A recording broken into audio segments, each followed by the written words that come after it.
इस फोटो में गांधी की बाईं ओर हैं 19 वर्षीय मनुबेन। इसी 19 वर्षीय अपनी पोती के साथ गांधी, 77 वर्षीय गांधी, जिसे पूरी दुनिया father of the nation of India के नाम से जानता है, नोआखली की सर्दियों की रातों में नग्न सोता था और इस बच्ची को यानी अपनी पोती को भी नग्न सुलाता था।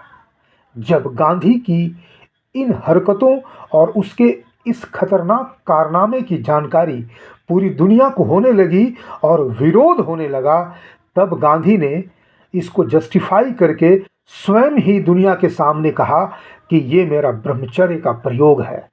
लेकिन गांधी का जो इमीडिएट सर्कल था वो तो शांत हो गया, लेकिन कांग्रेस के बड़े बड़े नेता इस बात को लेकर के भयभीत हो गए कि गांधी उनका आइकॉन है और उसका आइकॉन ही अगर इस तरह के दुष्कृत्य में लिप्त रहा तो आने वाले समय में स्वाधीनता संग्राम की वो जो लड़ाई है जो अपनी चरम पर पहुंच चुका है, यानी ये बात हो रही है फरवरी 1947 की, वैसे में अगर गांधी को नहीं रोका गया तो ना जाने किस प्रकार के विस्फोट होंगे। और तब जाकर के 16 फरवरी 1947 को सरदार वल्लभ भाई पटेल एक बहुत ही कड़ा पत्र लिखते हैं और अपनी नाराजगी जाहिर करते हुए गांधी से कहते हैं कि आप क्या कर रहे हैं, आपके इस कृत्य का पूरी दुनिया पर क्या असर होने वाला है। और उनके जो एग्जैक्ट वर्ड्स हैं उन्हें मैं हिंदी में कुछ इस प्रकार से कह पाऊंगा, मुझे समझ में नहीं आता कि आप धर्म की बजाय आम लोगों को अधर्म के रास्ते पर क्यों धकेल रहे हैं। आप आम लोगों को धर्म की बजाय अधर्म के रास्ते पर क्यों धकेल रहे हैं। काश काश कि मैं बता सकता कि हमारे घाव कितने गहरे हैं। ये थे सरदार पटेल के शब्द। मित्रों, यह कल्पना से परे है कि कोई समाज बलात्कार जैसे जघन्यतम अपराध पर अपनी स्वीकार्यता की मुहर लगा दे। हो नहीं सकता। समाज यदि नैतिक अधपतन को भी प्राप्त हो जाए तब भी ऐसी खतरनाक परिस्थिति कभी नहीं बन सकती जब समाज बलात्कार जैसे जघन्यतम अपराध को स्वीकार कर ले। ना, कभी नहीं हो सकता। लेकिन अपने देश का दुर्भाग्य कहीं और खतरनाक है। एक बौने जिसे अंग्रेजों ने महामानव बना दिया कि उन कृत्यों को, उसकी यौन विकृतियों को ब्रह्मचर्य के प्रयोग रूपी शब्दजाल के पीछे छुपाकर, यानी उसके बलात्कार से भी अधिक जघन्य अपराध को ब्रह्मचर्य के प्रयोग रूपी मुखौटे के पीछे छुपा करके ना सिर्फ परोस दिया गया बल्कि उसके लिए पूरी की पूरी गवर्नमेंट मशीनरी लग गई 1947 के बाद कि अंग्रेजों के द्वारा निर्मित बौने से महामानव बना वो महामानव ही बना रहे और इसके लिए सारे यत्न किए गए। लेकिन इतिहास बाढ़ और घनघोर बरसात रूपी एक ऐसा अवसर है जो नालियों में पड़े हुए कूड़े कचरे को सड़कों पर ला करके बिखेर देता है, यानी नालियों की सच्चाई को दुनिया के सामने ला करके खड़ा कर देता है। गांधी रूपी बौने से बने उस महामानव के जो कर्म थे, जो दुष्कृत्य थे, यद्यपि वे लिपिबद्ध हैं लेकिन उसकी बहुत सारी ऐसी सच्चाइयां हैं जो लिपिबद्ध होने के बाद भी, प्रिंटेड होने के बाद भी दुनिया के सामने सिर्फ इसलिए नहीं आ सके क्योंकि 1947 से लेकर के हाल हाल तक गांधी के महामानव बनाने की जो प्रक्रिया है वो जारी रही थी।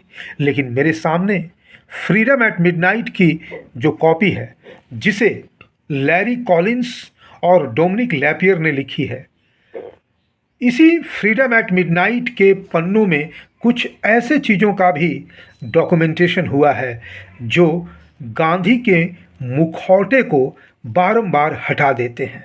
और भी बहुत सारी पुस्तकें हैं, लेकिन इसी पुस्तक के एक खास पृष्ठ को मैं आपके सामने रखना चाहता हूं, तो सबसे पहले हम चलते हैं फ्रीडम एट मिडनाइट के पेज नंबर 68 में और देखते हैं कि गांधी बौने से बने महामानव की वह कौन सी करतूत है जो दुनिया के सामने प्रिंटेड होने के बाद भी आज तक इस रूप में नहीं आ पाई जिस रूप में आज मैं इस वीडियो के माध्यम से सप्रयास आपके साथ साझा कर रहा हूं। Gandhi finally confronted the rumors in an evening prayer meeting, assailing the small talk, whispers, and innuendo around him. He told the crowd that his great niece Manu shared his bed with him each night and explained why she was there.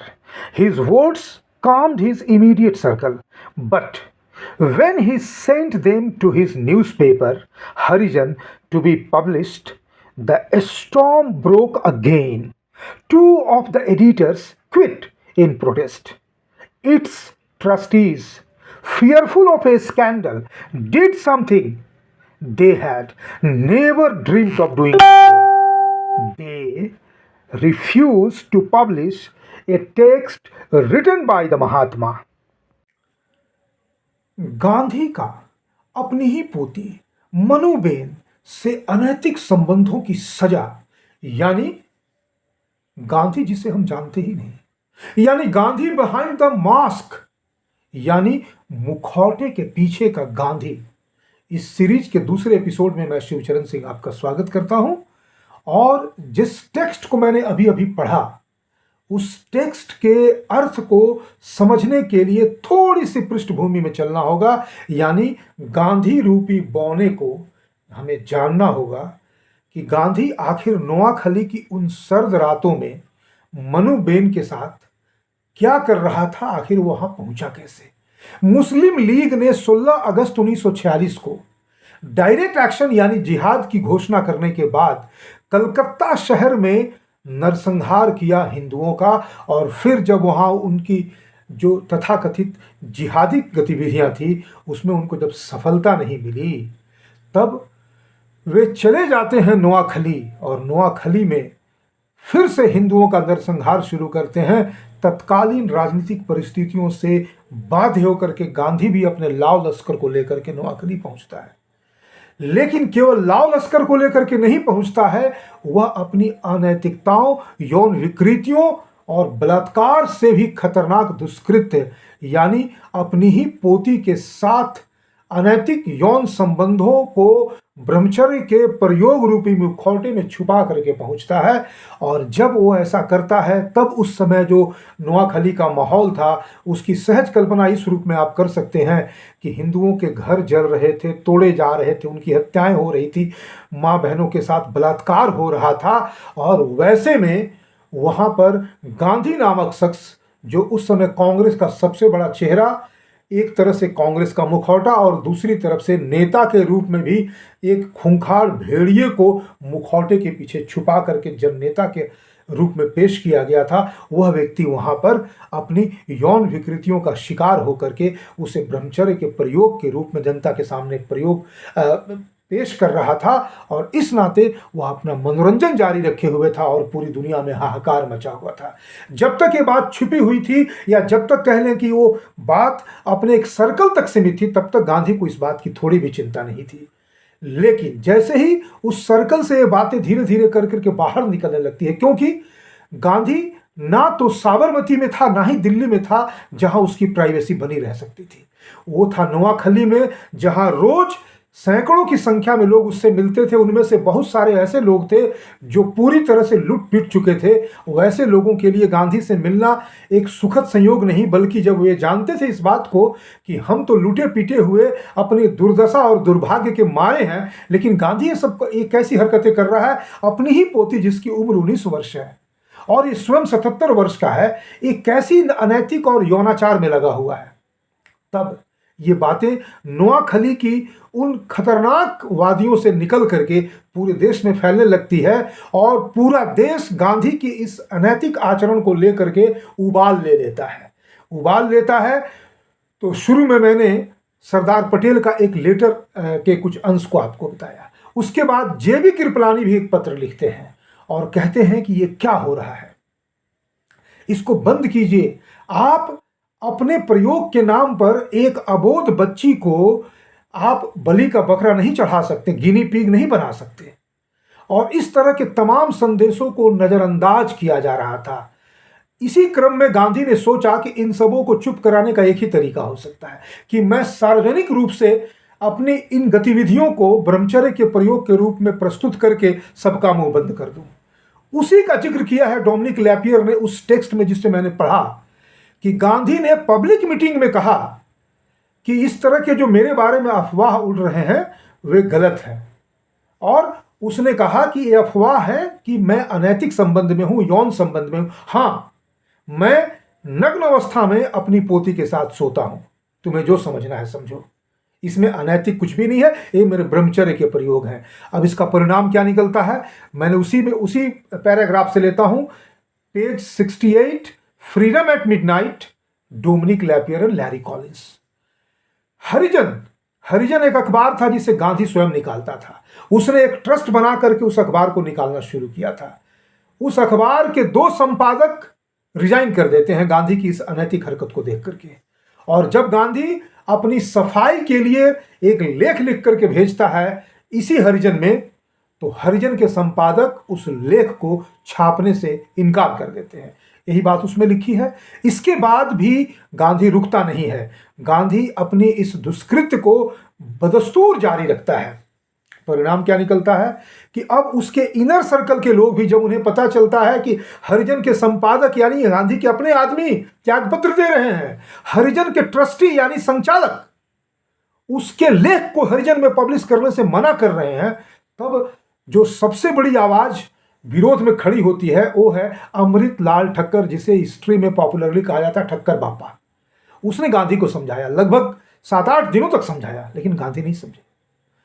फिर ठक्कर बापा ने एक अपने ही द्वारा लिखित एक गुमनाम पत्र गांधी को दिया और फिर उन सारी बातों का जिक्र किया। और अंत में गांधी को बोला कि देखिए, अगर मुस्लिम लीग को अगर इस बात की जानकारी हो जाती है कि आप इस तरह के दुराचरण में लिप्त हैं, जिसके लिए पटेल भी आपको समझा रहे हैं लेकिन पटेल की बात भी आप नहीं मान रहे, जिसके लिए जेबी कृपलानी भी आपको समझ रहे हैं लेकिन आप कृपलानी की भी बात नहीं मान रहे हैं, लेकिन सोचिए यदि मुस्लिम लीग को इन सारी हरकतों की जानकारी मिल जाए तो आपके सारे इमेज को वो पूरी दुनिया में बिखेर करके रख देंगे। इस पत्र का असर इतना होता है कि गांधी उस पत्र को मनुबेन को देता है पढ़ने के लिए, और मनुबेन पढ़ती है और उसके बाद गांधी से एक प्रॉमिस लेती है, संभवतः मार्च महीने में, क्योंकि मनुबेन एक डायरी लिखा करती थी। डायरी की खासियत क्या थी कि उस डायरी को लिखने के बाद गांधी से उस हर पन्ने के अंत में जब वो डायरी समाप्त करती थी उस दिन का, उसके सिग्नेचर ले लिया करती थी। अपने एक डायरी में, संभवतः 2 मार्च 1947 की डायरी होगी जब मनुबेन उसमें लिखती है कि मैंने गांधी को कहा कि अब हम इन अफवाहों को पूर्ण विराम दे सकते हैं जब आप मुझे अलाउ करेंगे कि मैं अलग सोऊं। और ऐसे करके मनुबेन ने इस सारे विवाद को खत्म किया।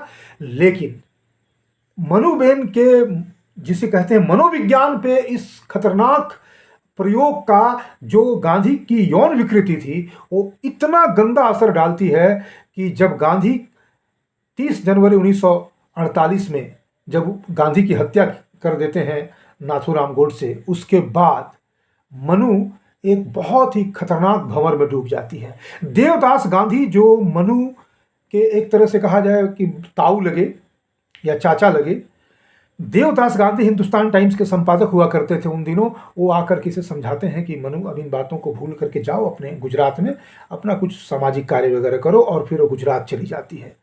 गुजरात के महुआ गांव में रहती है, वहीं जाकर के वो कुछ अपना कांग्रेसी सेवा कार्य वगैरह करती है। लेकिन एक व्यक्ति जिसे बलि का बकरा बनाया गया हो अपनी यौन विकृतियों को एक मुखौटे में कैद करने के लिए, उस व्यक्ति को बहुत जबरदस्त धक्का लगता है इन सारी बातों का, और वो धीरे धीरे करके घुलने लगती है, पिघलने लगती है। लेकिन इसके पहले वो एक किताब भी लिख के चली जाती है, जिस किताब को द लास्ट ग्लिम्स ऑफ बापू, और हिंदी में भी पब्लिश होता है, बापू की अंतिम झलक। उसमें वो सारी इन चीज़ों को लिखती है कि देवदास गांधी कैसे उसे समझाते हैं कि उस डायरी, जिस डायरी में उसने हर दिन घटने वाली घटनाओं को, जिसमें नोआखली की उन सर्द रातों की नग्न तस्वीरें भी लिखी होती हैं, उसे तुम सार्वजनिक मत करना, क्योंकि इससे गांधी तुम्हारे और इन सबों को और पूरी दुनिया में बापू की इमेज को धक्का लगेगा। लेकिन गुजरात के एक गुमनाम गांव में रहते हुए मनुबेन 1969 को 40-41 वर्ष की अवस्था में, यानी बहुत युवा अवस्था में चल बसती है। और उसके बाद 2010 तक वो डायरी उसके परिवार में रहती है। उसी के परिवार के कुछ सदस्यों ने बाद में इसे नेशनल आर्काइव में 2010 में जमा करा दिया, और उसमें अब वो पन्ने बाद में इंडिया टुडे ने उसे पब्लिश भी किया। यानी इधर आकर के गांधी के ये जो खतरनाक खतरनाक खेल है वे धीरे धीरे सामने आने लगे। मनुबेन जो शिकार हो गई एक बहुत खतरनाक साजिश, एक षड्यंत्र और एक यौन विकृति की बलि का बकरा बन गई, गिनी पिग बन गई, वो अंततः एक गुमनाम की जिंदगी में एक गुमनाम रोग से मर गई। लेकिन गांधी के जो कारनामे हैं, आज तो मैंने सिर्फ और सिर्फ स्पेशली मैंने इस बात को हाईलाइट किया कि गांधी के अपने ही अखबार के संचालकों ने छपने से रोक दिया।